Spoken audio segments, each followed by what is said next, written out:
It's my pleasure to introduce our speaker today, Myles Tufts. Some of us know him, some might have never seen him before or heard him. Myles is an ordained minister with the Fellowship of the Inner Light. He recently was living in New York, and he's recently traveled to India, and he recently received his MA in Psychology and Spirituality from Columbia University. He has a huge interest in Vedic astrology. He's a certified Vedic astrologer, and he's also involved with tarot as wonderful spiritual tools. And Myles also is very musical. I've seen and heard him do a few things. And he's a good friend to many people and a mentor to younger people, and just so supportive of any kind of spiritual work that brings light into the world. And he specifically is working with the Paul Solomon material right now, as Sharon had mentioned earlier, but now he's working upstairs with our new library that's forming, and he's getting readings and lectures and all sorts of things into a digital form, so that we'll have it for posterity and have many, many avenues and ways of getting this word out to people. And so with no further ado, let's open our hearts and minds to hear his message today. Come on up, Myles.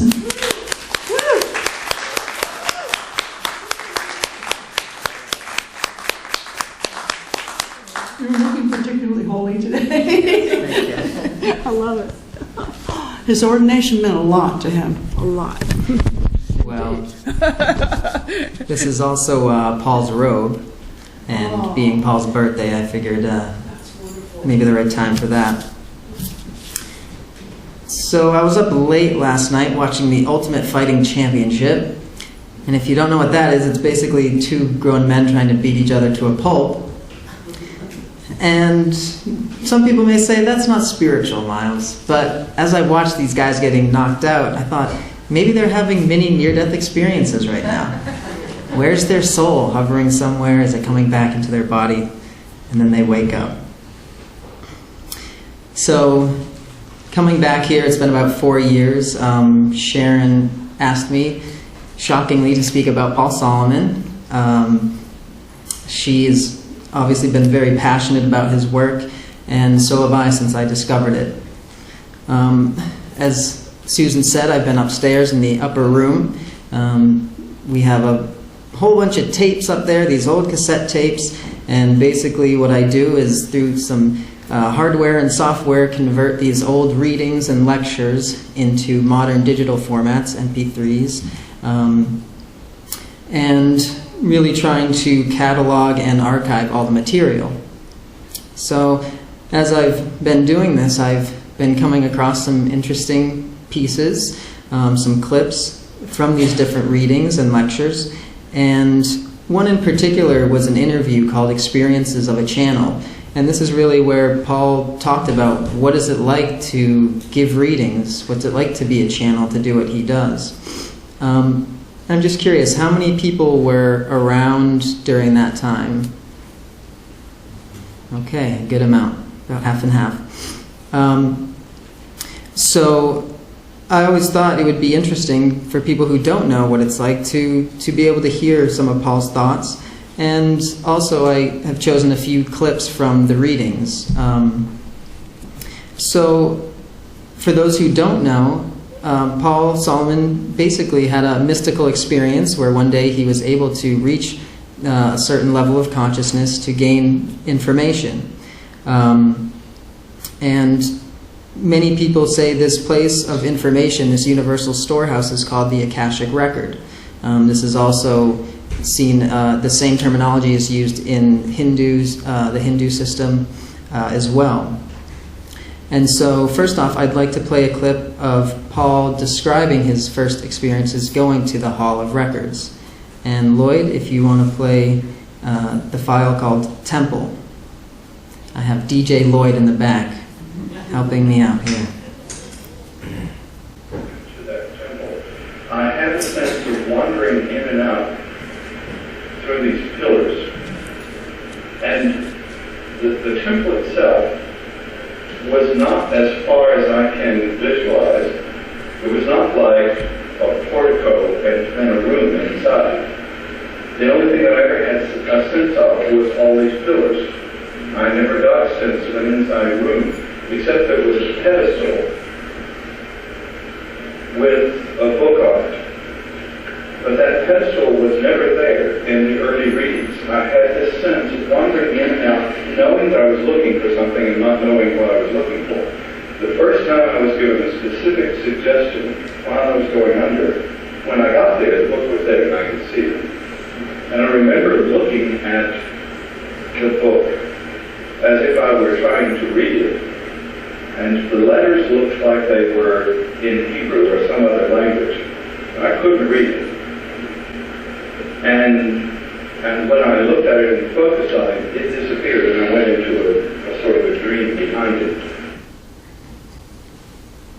So if you study the first 10, 15 readings or so, you'll see that Paul goes into the records, has these different experiences.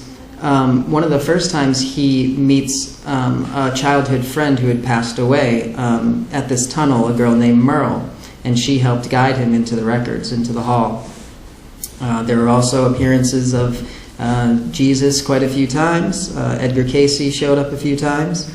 But Paul, as you heard him say, the first few readings he would come back and he would have these dreams. He would tell people what happened, but he found that people would become so interested in what he was experiencing during the readings and his dreams that he felt they weren't paying enough attention to their own readings and what was coming through. So at that point, the dreams stopped, and he would just wake up and not remember anything that happened. This also reminds me, I spent about 6 months in Canada apprenticing under a man known as Canada's Edgar Casey, a man named Douglas Cottrell.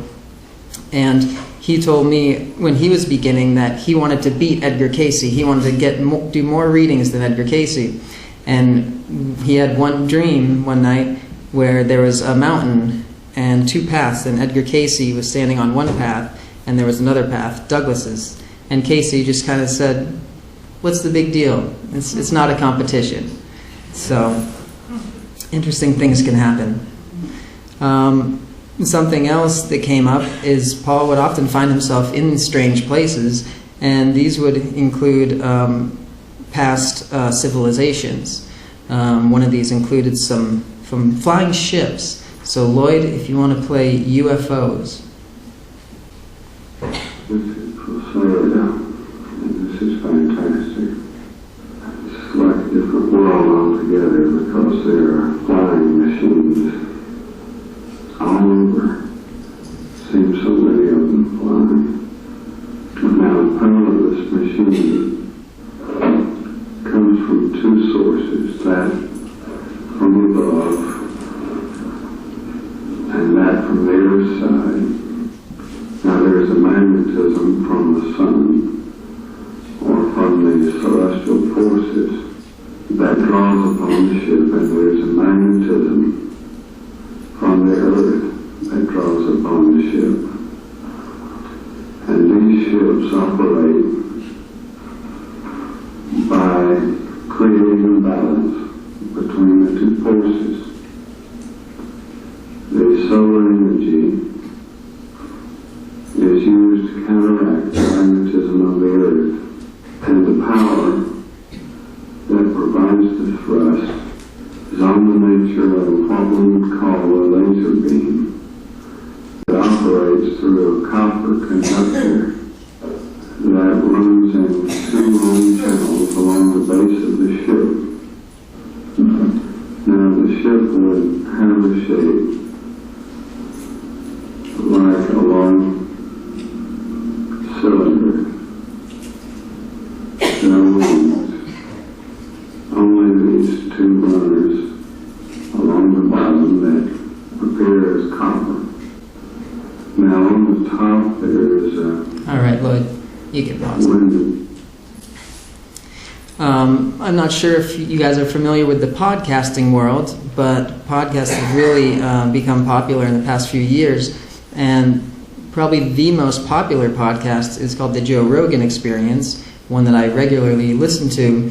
And just last week, there was a well-known guest named Stephen Greer who supposedly worked at Area 51. He has a lot of supporting documents giving evidence to that. And this is a pretty big breakthrough for someone like this on such a well-known podcast to be speaking of these things. He also recently came out with a documentary now on Netflix. So things seem to be slowly creeping into the public sphere, but nice to hear Paul was maybe a little ahead of the game. As the readings went along, Paul kind of realized that it wasn't all fun and games. At the beginning, you'll hear that he did many readings, often 3-4 times a day, and they really they didn't have a lot of responsibility behind it. They were just doing it, they were excited about it, trying to find out as much wisdom as possible. But as it went on, people started gathering and they wanted their own readings, and Paul started to feel some pressure behind that, the responsibility that comes along with that. So, Lloyd, if you could play Cold Water. Another few months went by, and I began to realize that even though I loved to do the readings more than anything else I had done in my life, I really enjoyed it. There was also something that was starting to happen that I think is probably like what the astronauts think when they jump on a rocket ship. I know that there must be real anticipation of the trip and excitement, a lot of adrenaline going, and at the same time, they must be scared.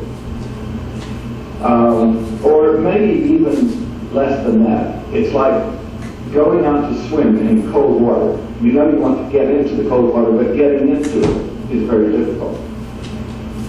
What that meant for me was that after a while, the readings got so I would put one off if I possibly could. It wasn't that I wanted to do it. I just didn't want to face up to that, all the things that have to come together to make a reading happen.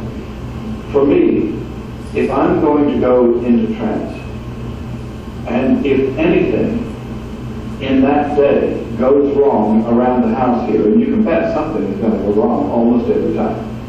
But if it does, if there are feelings or emotions out of sort anywhere in the house, anybody's feelings, then it creates a crisis atmosphere, which makes it very difficult for me to get to that very precise level where I can actually lose consciousness.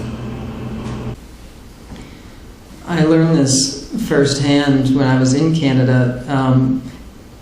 One time, Douglas was doing a reading, and he would often look at the questions beforehand just to get a glimpse, a feel for the person. This is something that Paul said he would do. He would get their name, their birthday, and just kind of meditate on it until he really felt it clicked.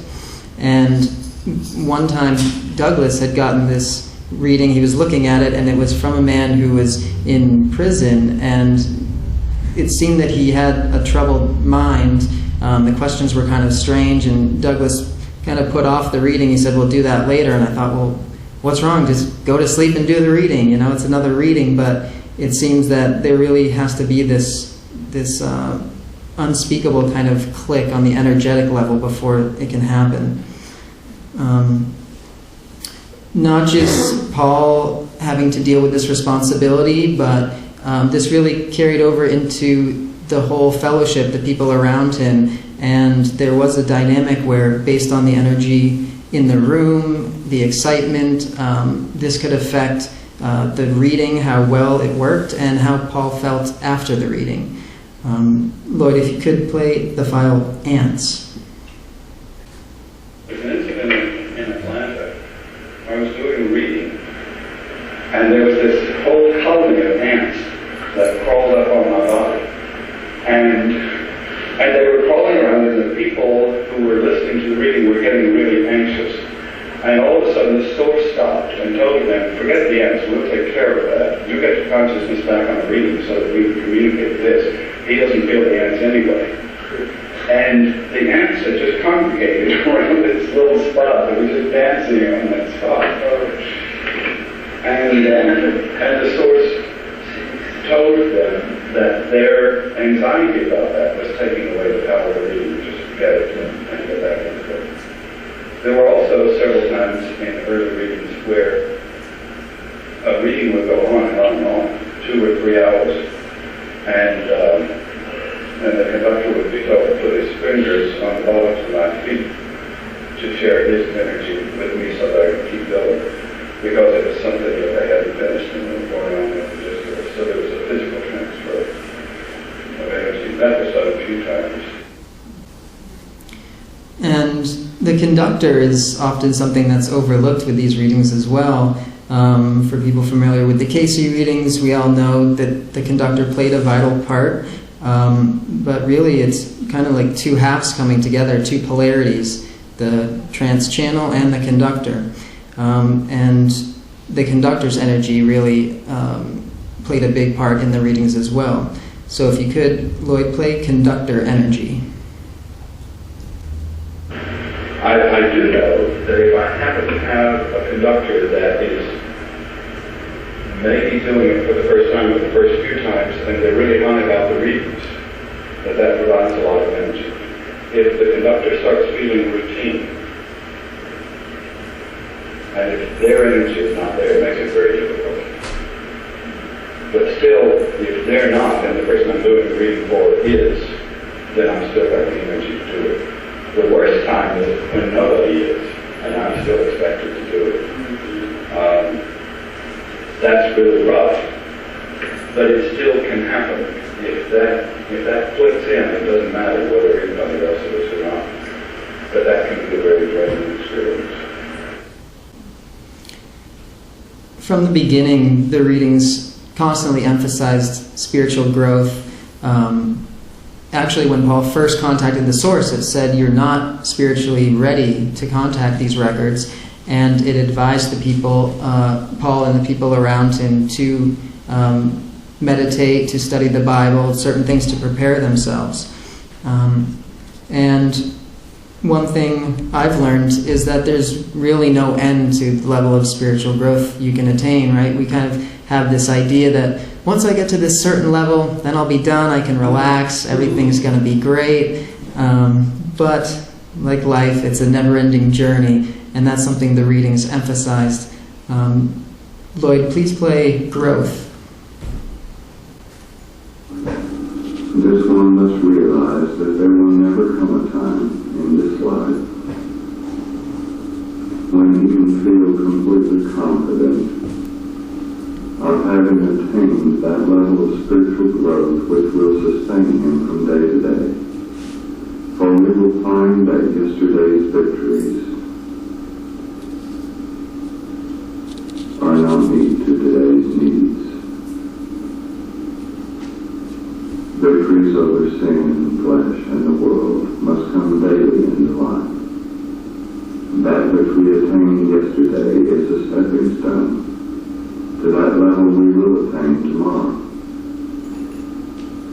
But remember that one can also slide back as well as going forward.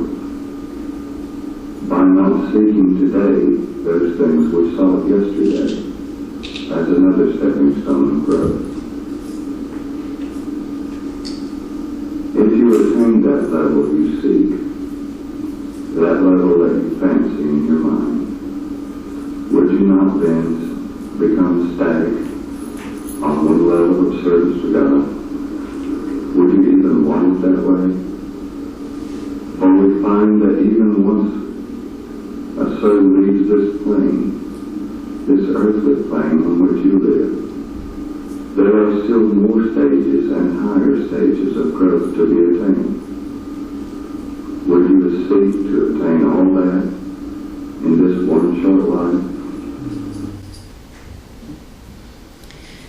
Living up to the readings can always be a tough task.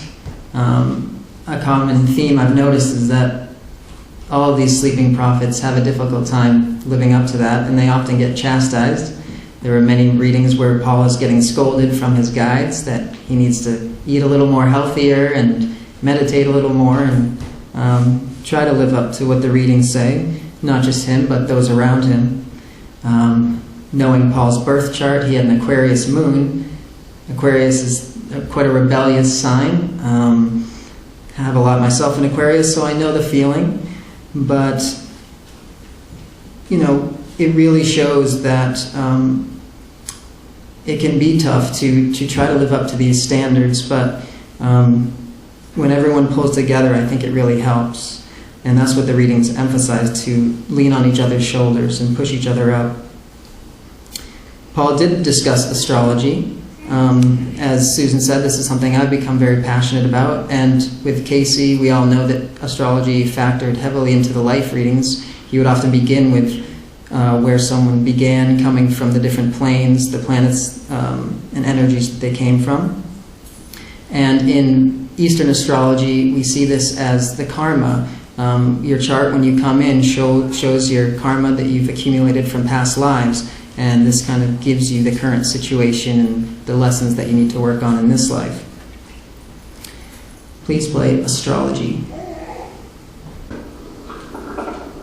Observations of astrology can be useful in guidance, as long as it is remembered that astrology is nothing more than directional indications of God's will. They are put forth as tests in this life, that humanity may use its spiritual growth to overcome problems and obstacles placed in his path by these aspects. It is good that you study and realize that as God controls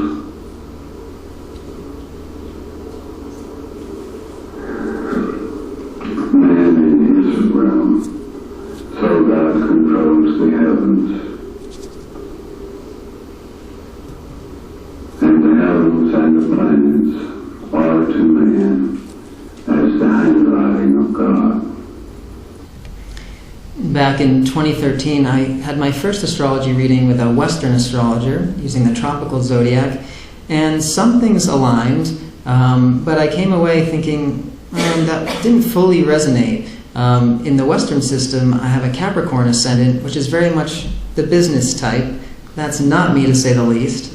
But a couple years later, I got a Vedic astrology reading, Indian, based on the Indian system, and in that I was a Sagittarius ascendant.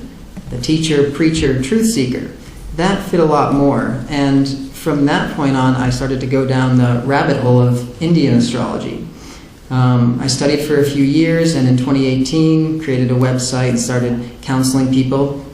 And I really found that using the Eastern zodiac, people can resonate much more with their Eastern chart than their Western chart. So I have to refrain from getting on my soapbox and trying to shout at everyone to look at their Eastern chart instead of their Western chart. One thing the Indian system focuses more on too is the moon and the ascendant instead of the sun sign.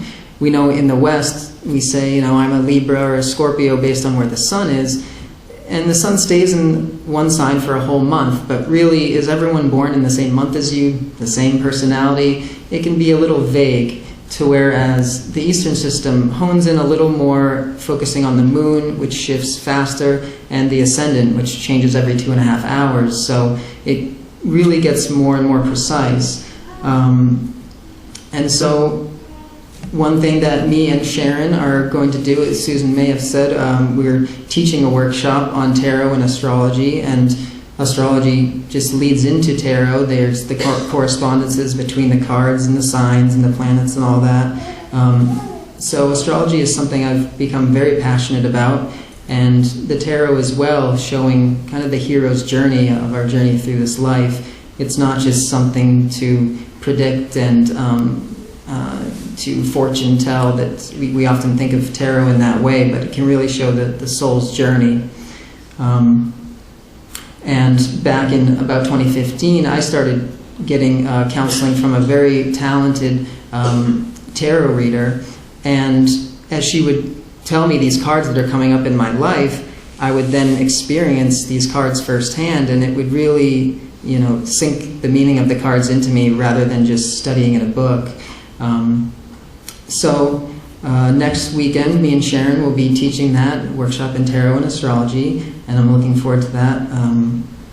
And I just want to thank all of you for being here, and I want to thank the fellowship for continuing to be a home for me. Like I said, it's been about 4 or 5 years now to come back, and it still feels like home, and I'm very grateful to be here and to have you all with me today. So thank you.